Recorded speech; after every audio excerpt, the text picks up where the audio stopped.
Hello, this is Michel Leviathan Sorbet and you are watching a new episode of Wojennik TV.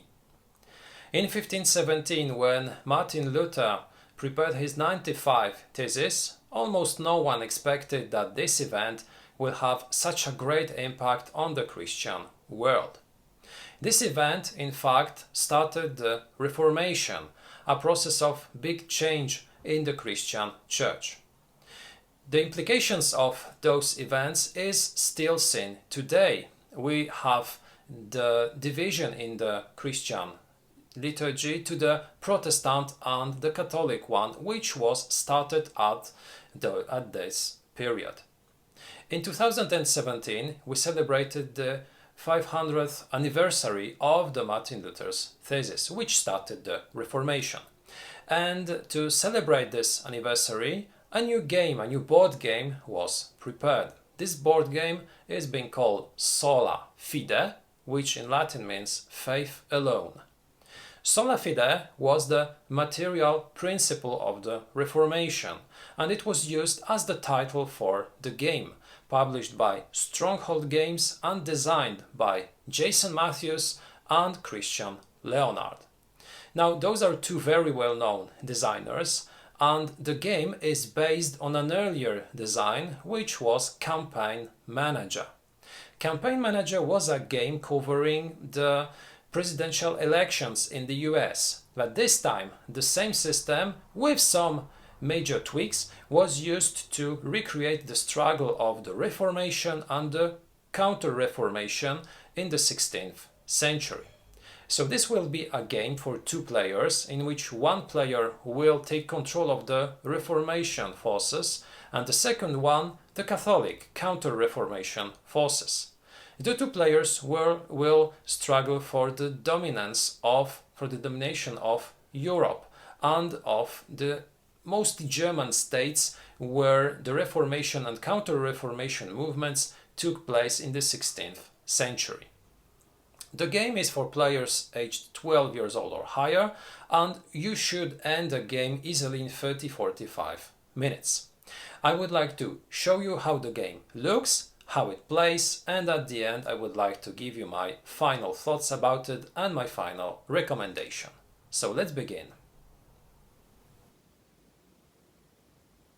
Here is Sola Fide, prepared to play a new game. Now let's take briefly a look at all the components which are enclosed in the box of this game. Now, as you can see, the major element which will be used during gameplay are the imperial tiles, the sector tiles or the region tiles on which the struggle between the two players will be taking place. Now we have 10 of them, but only 3 are accessible at the game's start. The tiles from 4 to 10 will be uncovered when one of the tiles which is higher is being scored. So each time we score a tile, we will return the 2 tiles which are underneath. In such a way, there will be each time some tiles which are face up or face down. The game ends when all of the 10 tiles are scored. Scoring a tile means that a player controls such a tile, and at the same time he controls the side of the tile on which the power token is currently placed. Because on each tile we have some information. We have first of all the name of the region and the number of this region. Now the number is important during setup because this presentation, this placement will always be the same.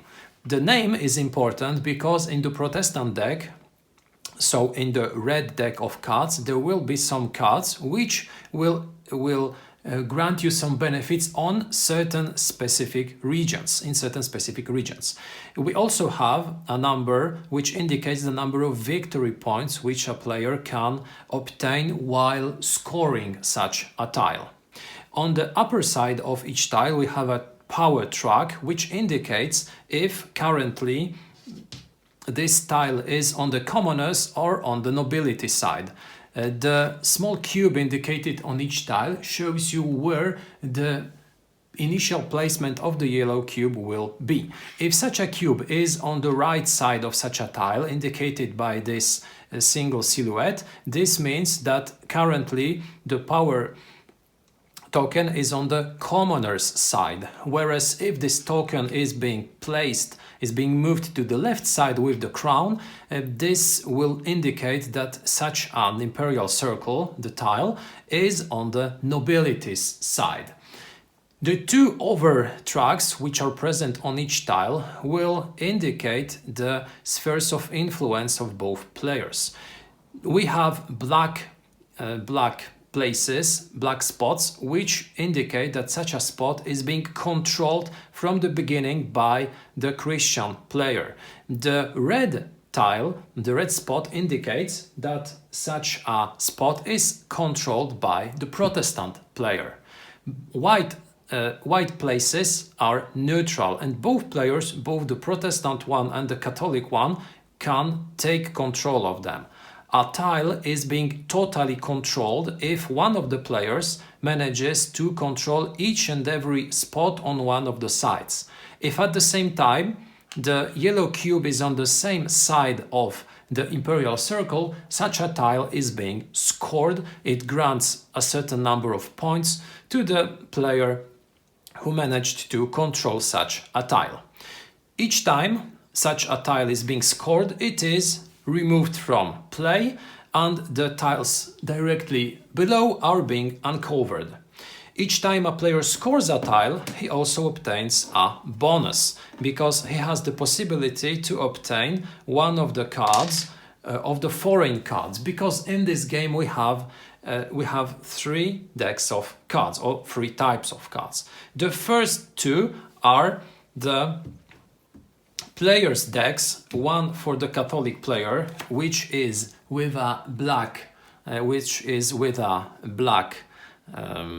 cover, and the second one will be the Protestant deck, which is red.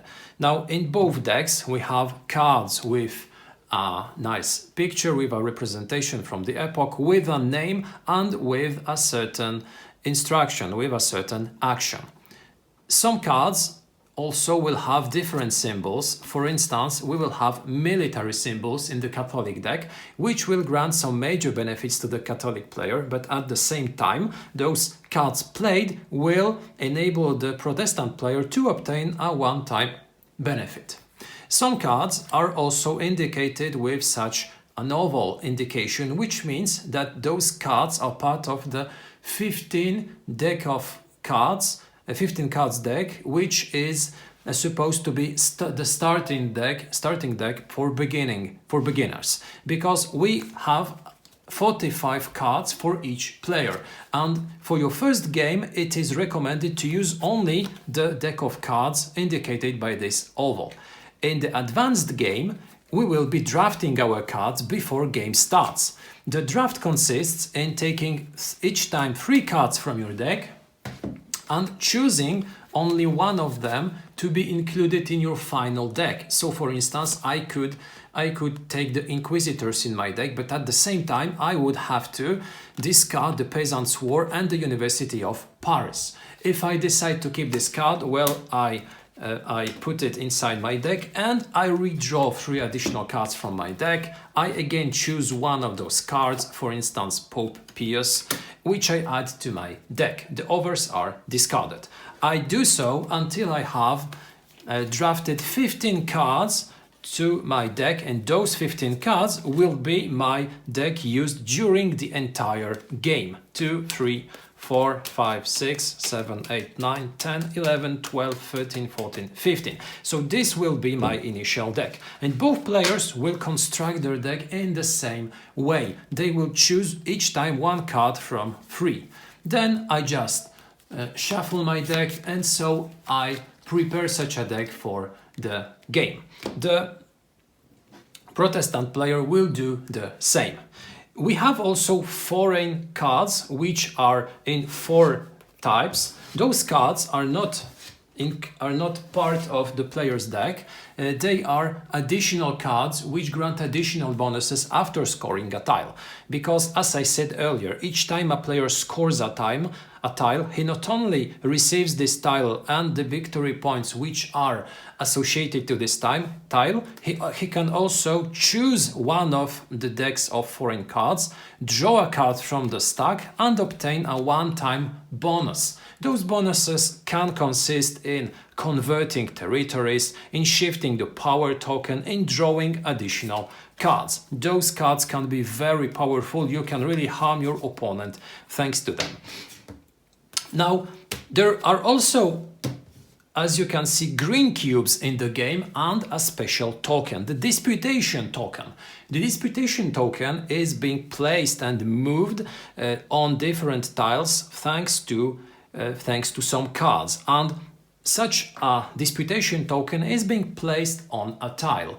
If such a tile is scored, the player scoring such a tile not only receives this tile, the bonus associated with a foreign card, but also he receives a green token indicating one additional victory point, which can be a tiebreaker during the final scoring, during the end of the game, because at the end of the game it's the player who has the most points, victory points, who wins.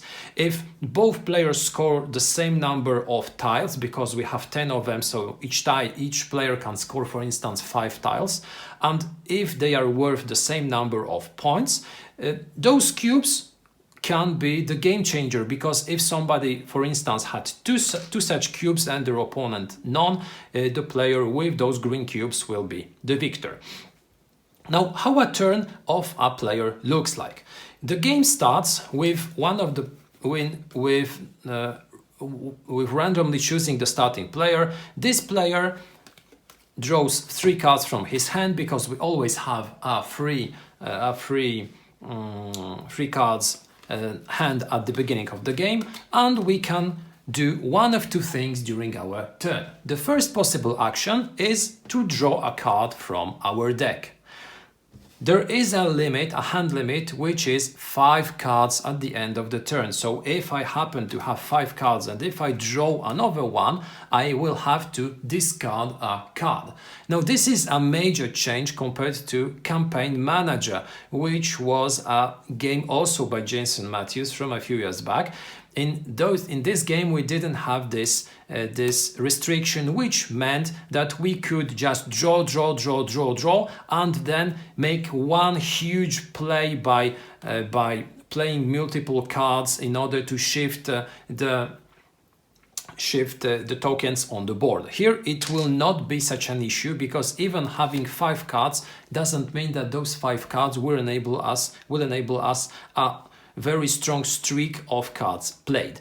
Now, the second option is not to draw a card, but to play a card. And playing such a card means that we just uncover this card and we do what is described on this card. And the actions of those cards can be very different. We can place additional cubes, we can place the Disputation token, we can shift the power token. We can draw additional cards. As I mentioned earlier, if we play a military card from the Catholic player perspective, this will grant us a huge benefit, but at the same time, it will also enable the Protestant player to obtain also a benefit, because each time we play such a military card, our opponent will make a die roll and obtain the bonus indicated on the military chart. And this bonus can, for instance, consist in obtaining 1 card or even drawing 2 cards. So this is always somewhat risky to play such a card, because it will grant also most probably a benefit to our opponent. There are also some persistent events which are placed in play and are permanent, in such a meaning that they grant a permanent benefit until we play another such a card, because we can have only 1 persistent card in play, or it is discarded through the play of another card. Now, the Protestant player doesn't have the military cards in his deck, but he has other types of assets. He has cards which, for instance, help us to convert all neutral territories in the regions indicated on a card. And there are multiple cards in his deck which can do such things on different regions. Now, what means converting territories? Because to score a tile, we have to control such a tile. Now, thanks to the cards, we can place our own influence cubes on cards, on tiles. And each time cards enable us to do so, we can place such cubes on the side indicated by the card, so on the commoner's side or on the nobility side, in order to take control of additional spaces on such a tile. We can take control of our opponent's spots or of neutral spaces. If we happen to control all of the cubes or of the spaces on one side and at the same time the power cube is on the same side, we score the tile. But if this cube is, for instance, here on the nobility side, we still cannot score this cube. We have to move this token to the commoner's side. There is also a second type of differentiation. We have first of all the dominant side and the subordinate side, which is always related to the place where the power token is being placed on a tile. If this cube is on one side, this side is always called the dominant side, and some cards will allow us to place additional cubes on the dominant side of a tile. If a card allows us to influence the subordinate side of such a tile, this means that it influences the side where the yellow cube is absent. So sometimes the subordinate or the dominant side of a tile will change from one turn to turn, because shifting such a cube one space will instantly change the subordinate side to the dominant side and the dominant side to the subordinate side. It might seem confusing at the beginning, but then while you play a few cards, it all makes sense. Now, after ending your turn, so after drawing a card or playing a card, your opponent can do the same. We keep on drawing cards or playing cards until the game ends, and the game ends when the final tile is scored. It is not said that this will be the 10th tile, because sometimes we can uncover those tiles in a different order, and for instance we can score each tile apart from the 5th. No, it's impossible. Yes, it's possible to score those tiles and to score the 5th tile, so that this is the last tile scored. So at this point the game ends. After the game ends, we just compare the number of victory points, and the player who has the most victory points wins. If you happen to run out of cards because you have only 15 cards in your deck, you just reshuffle and you draw new cards from your refreshed deck. And that's pretty it when it comes to the rules of Sola Fide. Now, I would like to tell you a few words about what are my thoughts about this game and what are my opinions. Do I think this is an interesting game, and is it worth trying? Sola Fide is not a game that is part of my collection. It stayed with me because I played it with a friend during one of the gaming evenings, and I decided to keep it because it includes historical cards. And I'm very interested in each game which has such cards because of my series, the history cards, which I am presenting on our YouTube channel.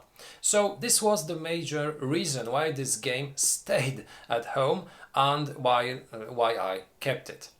Well, the first play which we had was with the predefined decks, and I must say that I was not very thrilled.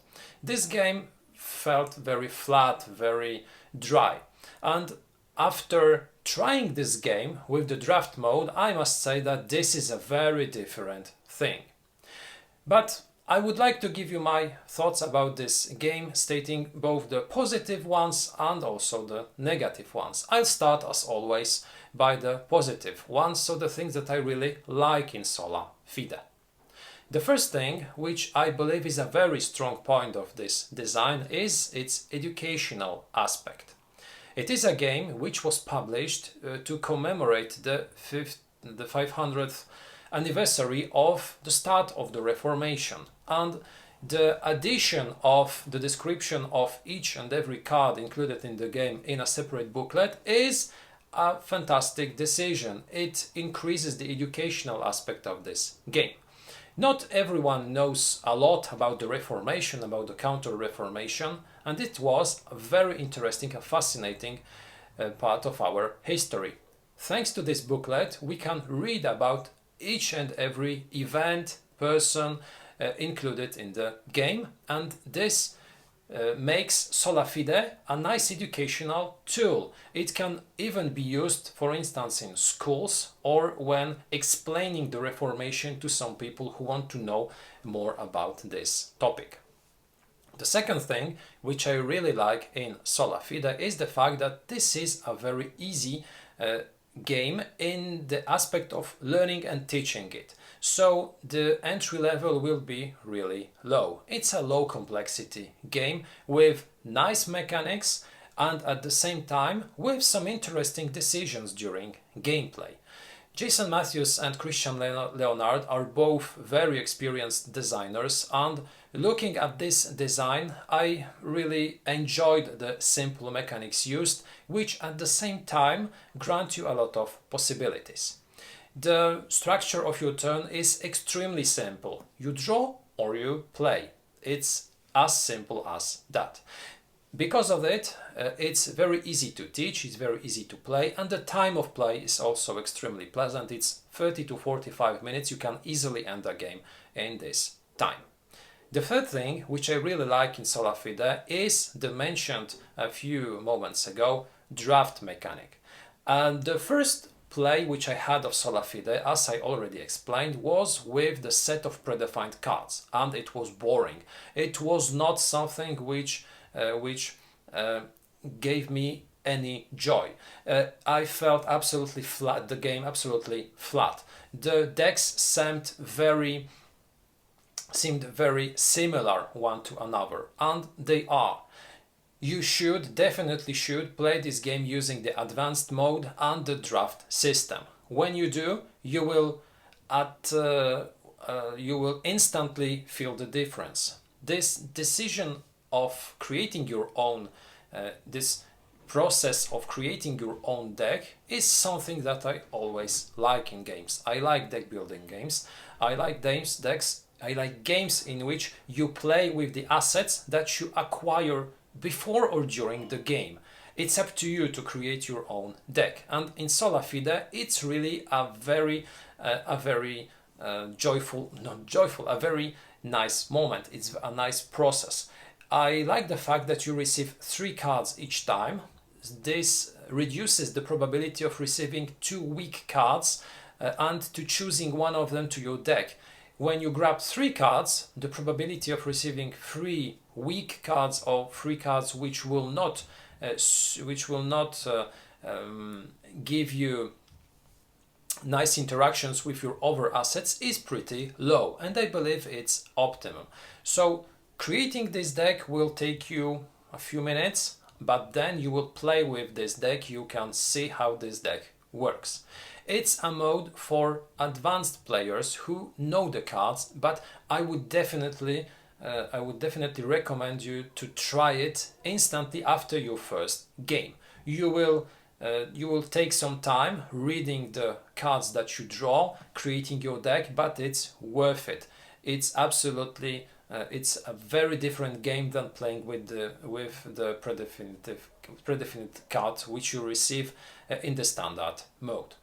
So what, in my opinion, are the things that are the weaker points of Sola Fide? Well, I do not like, both in the standard and the advanced mode, the fact that you always start the game with the same set of tiles. Those tiles are numbered from 1 to 10 and you always place them in the same order. I have absolutely no idea why, and I see no reason why you could and maybe even should place them in a random way. This will increase replayability. The second thing is that I would like to see in this game, for instance, different victory points on different tiles. I imagine a randomly prepared game map constituted of the 10 tiles, on which you additionally put tiles with victory points which are randomly determined. This would even more influence the replayability of the game, and it would create unique playing experiences. Here you have the same set of tiles, and it's boring to play each time the same way, because you will always know where the region is being hidden. You know when this region will be unlocked. There will be maybe some strategic aspect of this, because the player which is playing the Reformation has some cards which can influence a region stated on the card, but to be sincere, this is just boring. I would also like to see more cards which would enable you to mix cubes from one region to another, more cards which have unique abilities, unique capabilities. The addition of military cards is a nice addition. I believe it's a nice idea to include such a mechanic, that I believe that there should be more things like that which would further differentiate both sides and increase the number of non-standard things that you do, because most cards just enable you to shift markers, put markers, or maybe move or place the disputation marker. There are not a lot of cards which do anything apart from those things. The third thing is that I think the game, even in the advanced mode, is pretty dry. It is a game about the Reformation, about the Counter-Reformation, but you do not have this feeling of fighting in a religious struggle. You do have the fantastic pictures on the cards. You have this additional booklet, but while playing, you do not have this feeling of being in a big struggle between two opposing blocks. It's rather a contest of pushing and pulling permanently on the same tiles, but with the theme somewhere next to the game mechanics. So it's a game which is pretty dry, even with this fantastic booklet. Concluding, Sola Fide is an interesting design with a huge educational value, a game in which you should play with the advanced rules, enabling you to prepare your own deck. So this will be and should be a deck building game with a very nice time of play. You can end a game in 30-45 minutes, a game in which you will lack this climate or the theme, which will be a little bit next to the game, but a game which is so short and at the same time so easy to learn and to teach, that you could try it and you could really enjoy it. This was the review of Sola Fide, published by Stronghold Games. Thank you a lot for watching this video. Take also a look at our other videos and at our Facebook and Instagram accounts. Have a fantastic day and see you next time.